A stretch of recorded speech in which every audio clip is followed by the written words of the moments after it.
சிங்கப்பெண் அதிரடிப்படை மூலம் தமிழகத்தில் 9 குழந்தை திருமணத்தை தடுத்துள்ளதாக ஐஜி பவானீஸ்வரி தெரிவித்துள்ளார்.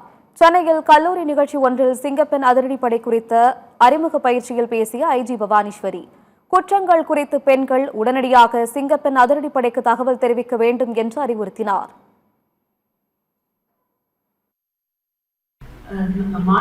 முதல்வர் அவர்களோட பெண்களுக்கும் குழந்தைகளுக்கும் எப்பவுமே இது ஒரு பாதுகாப்பான மாநிலமா இருக்கணும் அப்படிங்கிறதுக்காக உருவாக்கப்பட்டதுதான் இந்த சிங்கப்பெண் சிறப்பு அதிரடிப்படை.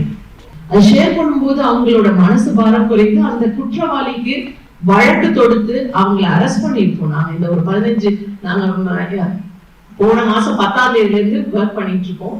ஹானரபிள் சிஎம் 9ஆம் தேதியில இருந்து இனாகிரேட் பண்ணாரு. ஸோ அதுல இருந்து பாத்தீங்கன்னா நிறைய கேசஸ், ஆல்மோஸ்ட் 75 கேசஸ்க்கு மேல இந்த சிங்கப்பெண் சிறப்பு அதிரடிப்படை மூலமாகவே வழக்கு பதிவு பண்ணியிருக்காங்க. அது மட்டுமல்ல, நம்ம சமூக பணி, அதாவது பிரிவென்டிவ் போலீசிங்கும் பண்ணிட்டு தான் இருக்கும். சில இடத்துல இருந்து குழந்தை திருமணங்களை, ஒரு 9 குழந்தை திருமணங்களை அவங்களுக்கு வந்த தகவல்னால போய் தடுத்து அந்த குழந்தைகள் இப்ப அவங்களோட படிப்பை தொடர்ந்துட்டு இருக்காங்க.